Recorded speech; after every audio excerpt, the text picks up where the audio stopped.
예, 지금은 그런 모습을 좀 보기가 어렵습니다만은, 예, 뭐 한 3, 40년 전에는 이런 상가나 집집마다 보면은 보험사 직원들이 보험을 권유하면서 방문한 경우가 허다히 있었습니다. 어느 이제 상가 안에 생명보험을 들라고 이렇게 권유하는 보험사 직원이 있었습니다.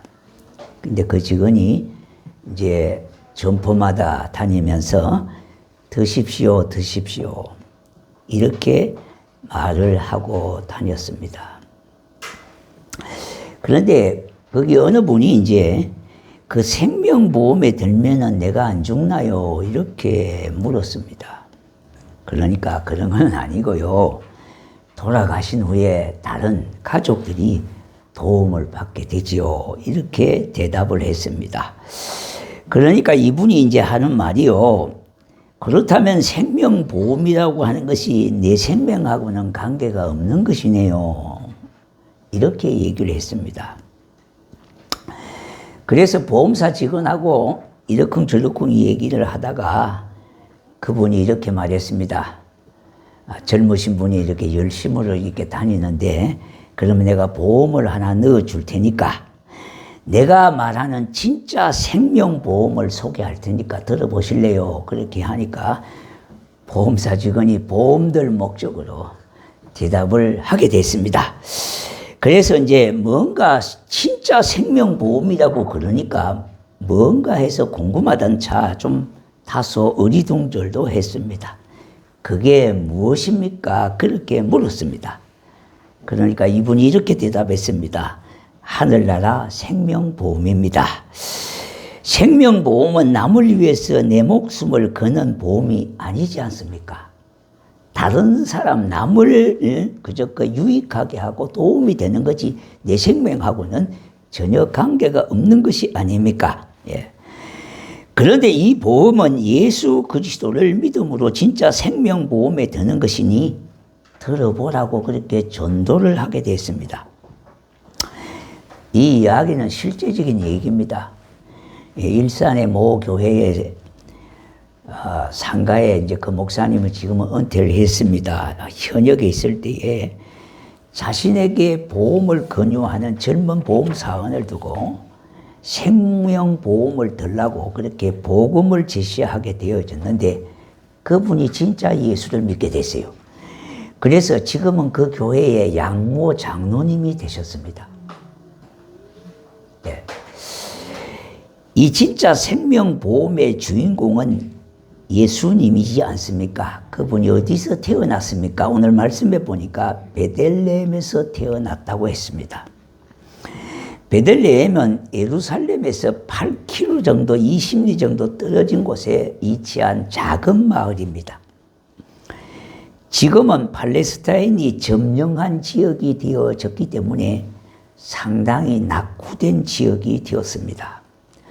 자, 그런데 사무엘상 16장 1절에 의하면은 다윗이 이곳에서 태어났다고 했습니다. 혈통적으로 예수님은 다윗왕의 족보에 있지 않습니까? 그런데 주목해야 될 부분은 다윗과 예수님이 베들레헴에서 태어났다는 것입니다. 미가서 5장 2절에 보니까 베들레헴 에브라다야 너는 유대 족속 중에 작을지라도 이스라엘을 다스릴 자가 내게서 내게로 나올 것이라. 그의 근본은 상구의 영원에 있느니라 그래 했습니다. 자, 네헴이라고 하는 뜻은요, 빵이나 떡을 말합니다. 그러니까 베델은 집을 말하는데 그러니까 떡집을 말하고 있습니다. 자, 그런데 이 에브라다는 베들레헴의 또 다른 지명 이름입니다. 예. 자, 그래서 이 에브라다라고 하는 이름은요, 포도주와 관련이 있습니다. 그래서 원래 베들레헴에 가면은요, 포도주가 유명합니다. 예. 그래서 성지순례 갔던 분들이 거기에서 지금은 잘 가져오기가 그렇습니다만은 저희가 갔을 때 1996년도부터는 그걸 사가지고 가져와서 성찬식도 베풀고 그렇게 했습니다. 저희 교회도 그때 가져와서 성찬식도 베풀고 했습니다만은 그런 유래가 있는 지역입니다. 자, 그런데 예수님이 베들레헴에서 탄생한 이 사건은 우연히 길 가다가 애가 나온 것이 아니고요. 이미 구약 선지자들을 통해서 말씀하신 그 약속의 말씀이 때가 되매 예언으로 성취되어졌다는 말입니다. 자, 그럼 베들레헴은 어떤 곳이냐? 첫째, 생명의 떡집이라는 것입니다. 누가복음 2장 11절, 오늘 다윗의 동네에 너희를 위하여 구주가 나셨으니 곧 그리스도 주시니라, 그렇게 말했습니다. 예수님은 이름 없는 마을에서 탄생하셨다는 말입니다. 기독교는 시작부터 이렇게 지극히 작은 동네에서 출발했습니다. 세상은 빰빠레를 치고요, 아주 화려하게 출발을 하지만은, 그러나 기독교는 아주 작은 마을에서, 보잘것없는 마국간에서 예수님이 탄생하심으로 인하여 출발하셨다는 겁니다. 오늘 우리에게 전하여진 이 복음도 중심을 벗어난 가장 변두리에서 낮고 천한 자들에게 먼저 이런 복음이 전해진 것을 보게 됩니다. 우리나라의 역사를 보더라도 보면은요, 상놈부터 예수를 믿게 됐어요. 그래서 상놈이 예수를 믿어서 양반이 되지고 사람 대접받게 되어졌고요. 예전에 여성분들은 사람 대우를 제대로 받지를 못했는데 이것도 다 예수님 덕분이라고 하는 것을 여러분 잊지 마셔야 돼요. 그래서 어느 교회든지 보면 여성도들이 너무 많은데요, 더. 근데 우리 교회는 거의 비슷한 숫자를 보고 있습니다만은, 그런 수치로 본다면은 굉장히 좋은 반응이 있습니다만은, 일반적으로 보면은 여성도들이 교회에 더 많습니다. 하나님의 은혜를 더 많이 입어서 그런 것이라 그렇게 좋게 생각할 수가 있겠지요. 지금 우리가 잘 아는 이하여대도요, 처음 출발이 오늘날로 말하면 술집 적대부로부터 시작이 돼가지고 오늘날 저 세계의 명문 학교가 되어진 겁니다. 그래서 선교사에 의해 가지고 2사람, 3사람부터 출발한 교육이 오늘날 이렇게 큰 학교를 이루게 되어졌고요. 세계 속의 여성 지도자를 배출하는 그런 학교로 이름이 나아지게 됐습니다. 그래서 동남아에서, 아시아권에서 관광을 오는 분들이 보면은요, 꼭 이하여대하고 연세대학교를 많이 찾습니다. 젊은 애들은요. 여기서 길을 받아갖고 가야 된다고 이래가지고요. 보면은 아주 관광객들이 꽤 많이 그렇게 다니는 것을 보게 됩니다. 이와 같이 복음은 낮고 천한 이들에게, 상놈에게 양반으로 종에서 신하로부터 벼슬 정승이나 임금이 복음을 믿게 된 것을 보게 되어집니다.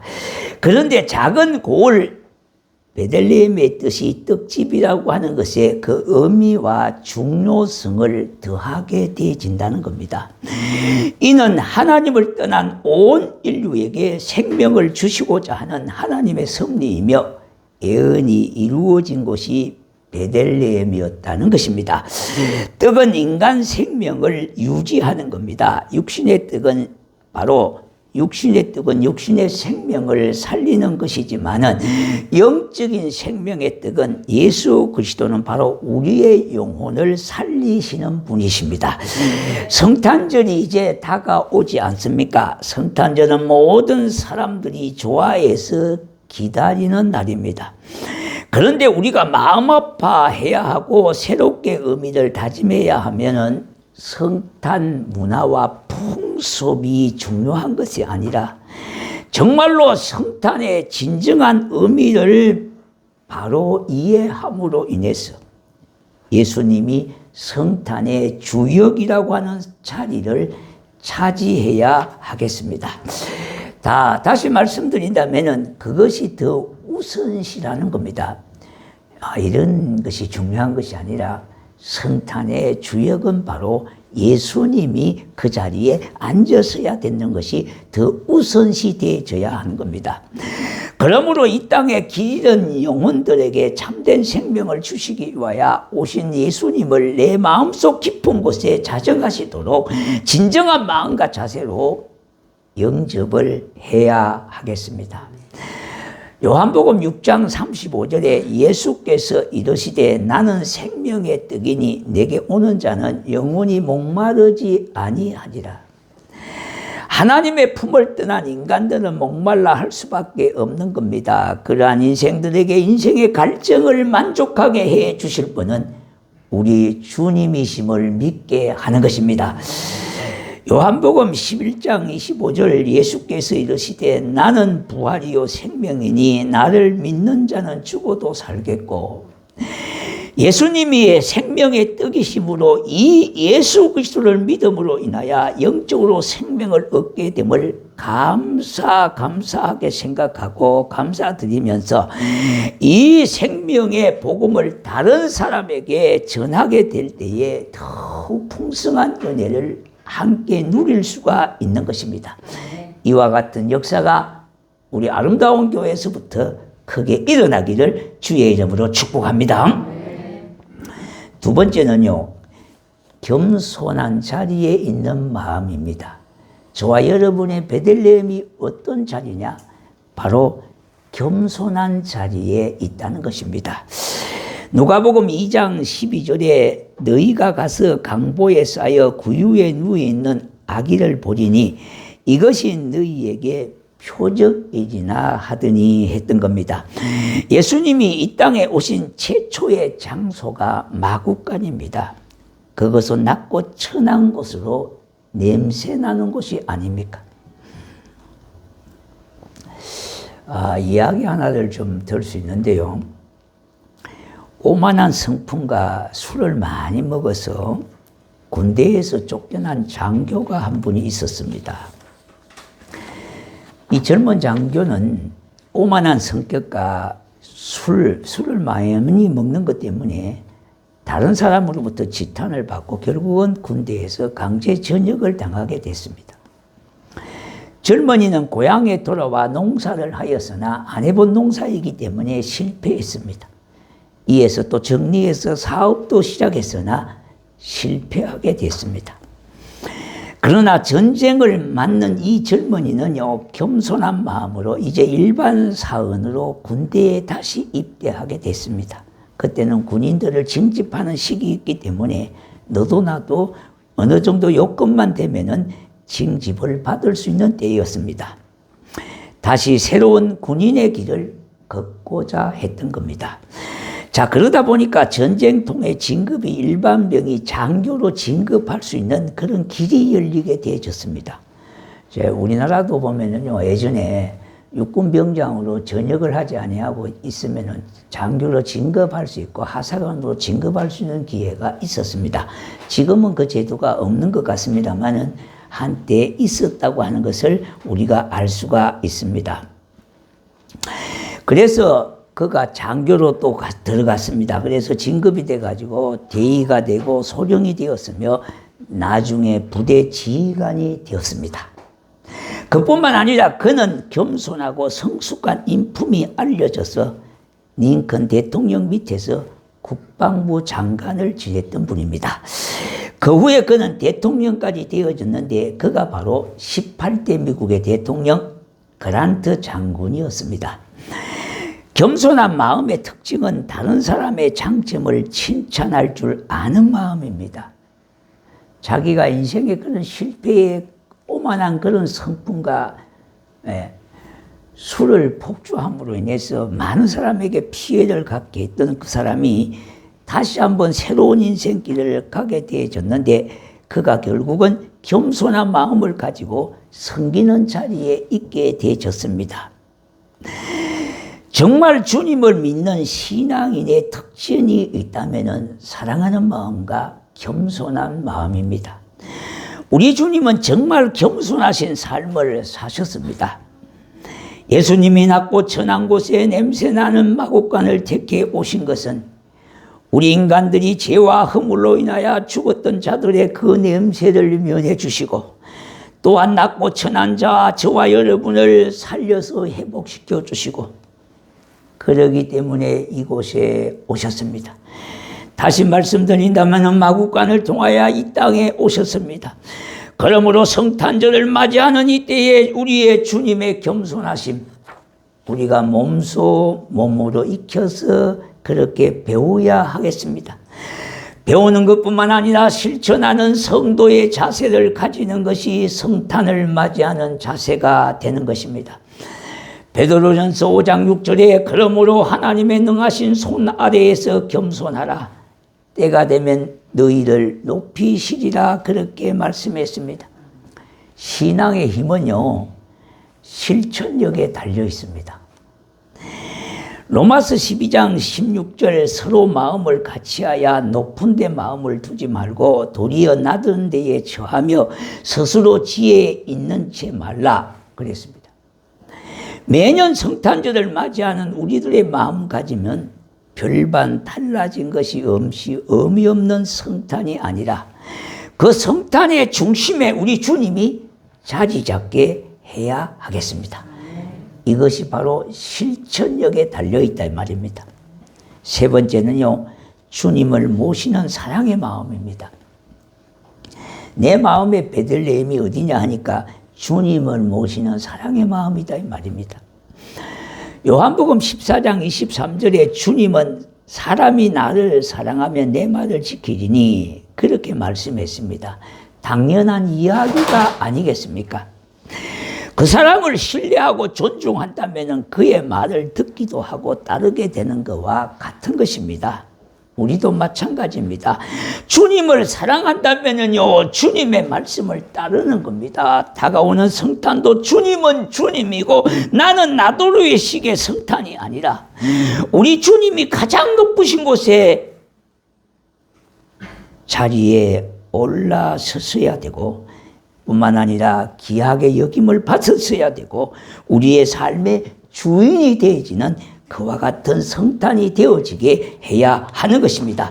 그것은 바로 저와 여러분의 몫입니다. 어느 교회에서 있었던 실제적인 이야기입니다. 성탄 이브 행사의 날입니다.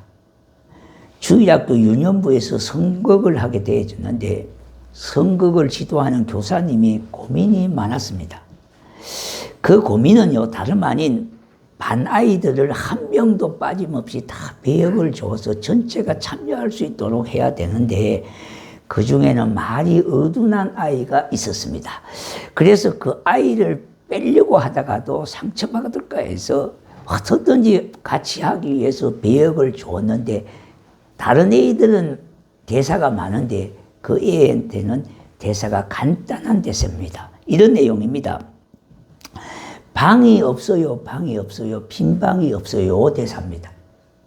그래서 그것도 이제 교사가 몇 번 그저 다짐을 하고 훈련을 시켜가지고 막상 이제 무대에 올라갔는데 이 교사는 밑에서 조바조바심 하고 있는데 그런데 이 애가 한술 더 떠갖고 거기에 더 보태갖고 내가 잘 방은 있어요 이렇게 했어요. 그러니까 그 말을 듣고 별로 생각 못하고 교인들이 각 웃었습니다. 근데 돌아보니까요, 아하, 거기 성탄절의 메시지가 됐습니다. 교사는 어쩔 줄 몰라갖고 발을 동동 굴리면서 그저 민망해가지고 그렇게 했는데 그 웃고 했던 그 교인들이 그 아이로부터 성탄절의 의미 깊은 메시지를 받게 됐습니다. 자, 어느 해의 성탄절보다 더 뜻깊은 성탄의 밤이 오고 있지 않습니까? 입과 춤으로 노래하는 어메이징 그레이스라고 하는 찬송가가 있습니다. 이 찬송가는요, 세계적으로 가장 유명한 찬송가 중에 하나인데요. 우리나라 판으로 번역돼 가지고 온 것은 찬송가 305장 나 같은 죄인 살리심, 이 내용입니다. 각 나라 말로 판으로 번역이 돼가지고 편곡도 되고 한 이 노래인데요. 이 노래가 정말로 뭡니까? 어떻게 보면은 다른 곳에는 방이 없었습니다. 그래서 누웠던 곳이 마구간을 찾았다 이 말입니다. 빈 방이 없었다는 말입니다. 베들레헴은 비록 천한 곳이지만은 주님을 받아들였던 겁니다. 오늘 우리는 어떻게 해야 하겠습니까? 내가 잘 방은 있어도 주님이 주무실 방은 없는 것 아닙니까? 내가 쓸 돈은 있어도 주님이 사용할 돈은 없는 것 아닙니까? 내가 먹을 음식은 있어도 주님께 드실 빵, 주님이 드실 빵은 없는 것 아닙니까? 내가 사용할 시간은 있어도 주님 앞에 드릴 시간은 없는 것 아닙니까? 여리고성을 지나가는 예수님이 마침 삭개오가 뽕나무 위에 있는 것을 보게 됐습니다. 삭개오야, 뽕나무에서 내려오라고 말씀하셨어요. 그런데 삭개오는 그 길로부터 주님을 모셔서 자기 집으로 영접하게 되어졌습니다. 수많은 군중 속에서 아무도 주님을 모실 사람이 없었습니다. 그러나 삭개오는 자기 집으로 주님을 모셨던 겁니다. 이와 같이 진정으로 주님을 모실 마음은 바로 나는 죄인이지만은 주님 모시옵소서. 내가 주를 믿나이다. 이런 고백하는 심령이 바로 베들레헴의 심령이 되어지는 것입니다. 어메이징 그레이스는 바로 그와 같은 가사를 담고 노래하고 있는 찬양입니다. 2024년 한 주간 앞으로 성탄은 다가오고 있습니다. 어메이징 그리스와 같은 의미의 성탄절이 될 수 있기를 바랍니다. 예수님께서는 우리가 하나님의 계명을 두려워한다는 것은 하나님을 두려워할 뿐만 아니라 그 마음 속에 하나님을 사랑하는 마음이 있다는 겁니다. 시편 2편 11절에 하나님을 사랑하면서 그를 두려워하는 것이 참된 경건이라 그랬습니다. 사랑은 무례히 행치 않고 하는 말 있지 않습니까? 우리가 주님을 사랑한다면 주님께서 하신 말씀을 우리가 귀담아 듣고요, 그 말씀을 엄한 말씀으로 받아들여야 되는 것 아닙니까?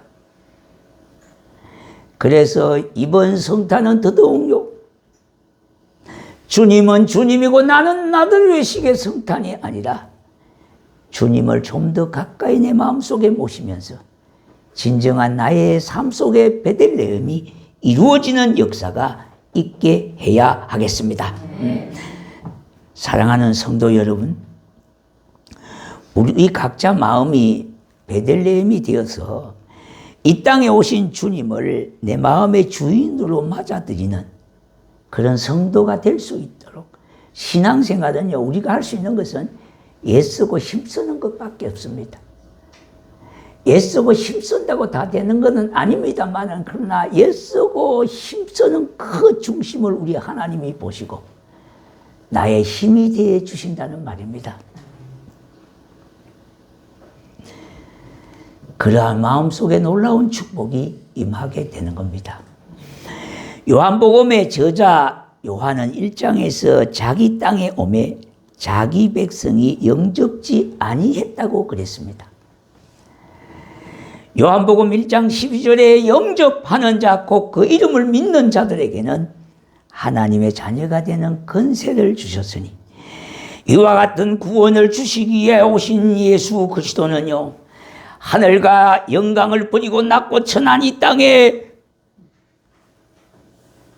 오셔서, 구원자로 오셔서 우리에게 생명 주시기 위해서 오셨습니다.